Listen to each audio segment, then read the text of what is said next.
Good morning at 5:15 a.m. I am Joey, and we are pigeon hunting out here in Wisconsin with Nick Johnson. He's a really good buddy of mine, but I haven't shot my gun in months, and so Migra sent us some of that new Dove pigeon pheasant ammo that they got, and it hits like an absolute truck. And so for those of you that don't know or don't listen to the podcast, we've had Nick on there quite a bit, but I actually got a calling lesson from Nick 8 years ago on how to do the quick spit, and ever since then we've been really good friends and gone on hunting trips with Nick. And whatever, I've learned so much from pigeon hunting to snow goose hunting to goose calling to just how to call geese in the field and how rhythm works. And so to be able to come out here and hunt with him is just an absolute blast. So he's guiding clients right now, and so he usually does pretty good with his clients. He's usually shooting somewhere between 50 to like 150 pigeons every time he goes out. So stay tuned.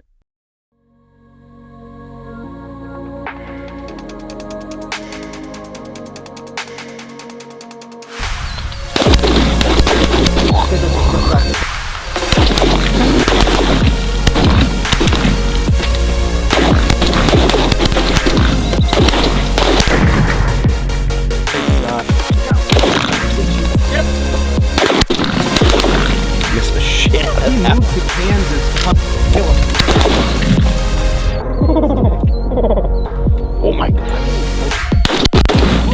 Dude, I'm like, I think he lives in super impressed with these shells, honestly. Now I have a pretty full choke-in, so if I'm on the target, it's dead as I'll get out. Not a whole lot of cripples for these. I think it was like late 70s. But and how many shots 7.5 and 9 shot he's like lead. Way over 100,000 It's ounce and a quarter. It's 1350 per second. I can't remember the last time I saw a trap load. That one I wasn't over 1,200 feet per second. I have to really make sure it's against my shoulder before I shoot.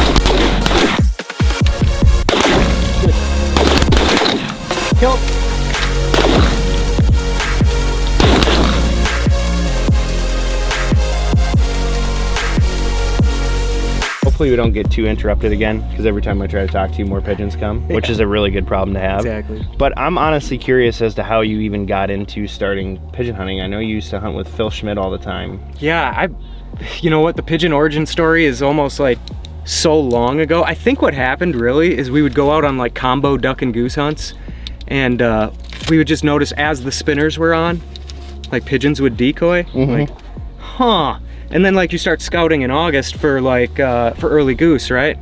And you find a wheat field, there's no geese in it, but there's like 50 pigeons. You're like, I wonder if we put them spinners out there. And then all of a sudden, like as soon as we figured out how to do it, then it became like, it was off to the races of like how to perfect the art of killing pigeons for the most part. And that's pretty much how we got into it. Must have been like 15, 17 years ago, really. Holy crap. Yep. That's so cool. Yeah, no, this is like the funnest thing you can do in the off season. I love a good wing shoot, really, you know, and when it comes to providing like just fun decoying, like good sporting wing shots, I mean, we're running the gambit here from birds just landing to crossing shots. I mean, you're just sending shells and you're having fun. Right. When did you start guiding pigeons?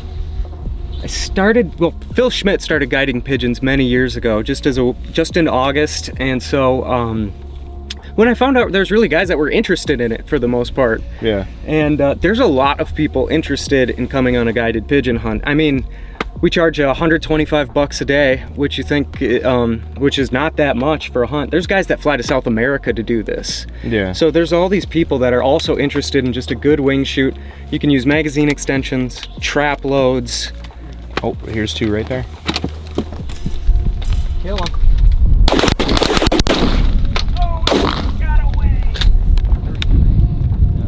Like I was saying about getting interrupted, but it's a good reason to stop the interview. So there is an art form to pigeon hunting.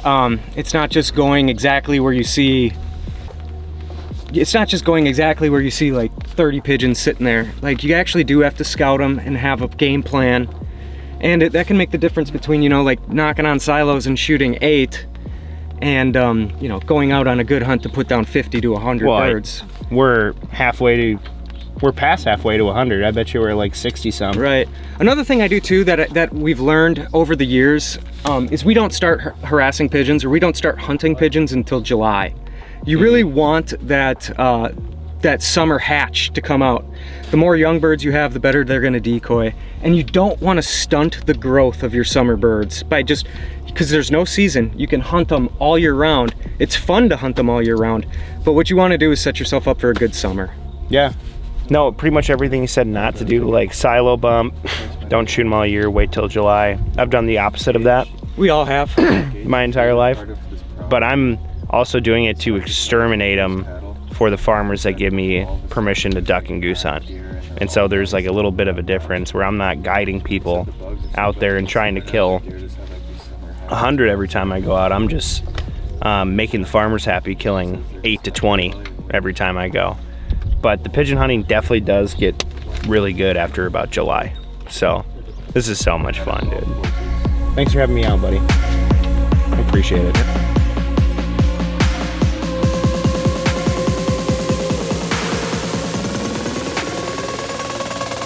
Go.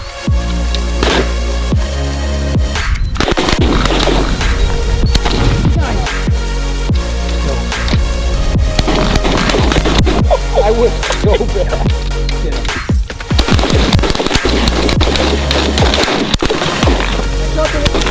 Nice.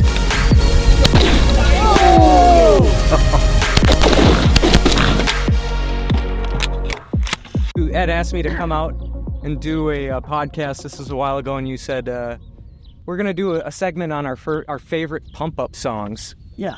And so I was thinking about that. I was like, what do I listen to when I'm going out hunting? And the answer is literally silence, dude. I barely sleep. I like barely sleep, and I drive out in silence, like just running everything through my head. Like, okay, when I get there, I'm coming in through this approach. I'm gonna walk out there, make sure it's not muddy. Like for 40 minutes, I'll just be like sipping coffee a little bit. Like, all right, let's do this. Like, for real, I don't know what it is. I'm just filled with anxiety, especially guiding. But that just means that you're a good guide. You care a lot. Perhaps too much. Too much, probably. Yeah. So I'm just about done here.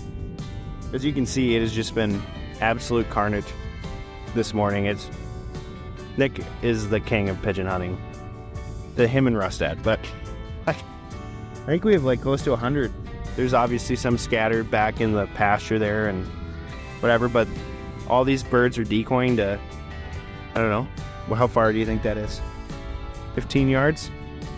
Can't ask for anything better. But no, that's pretty much the end of the video. Just had Nick put out 10 frozen pigeons for decoys and then 1 lucky duck flapper, and did it just the entire way. So I'm tired. Woke up way too early for this. Dylan is tired. He woke up way too early for this. But thanks so much for watching, guys. And don't subscribe to the channel. Thanks.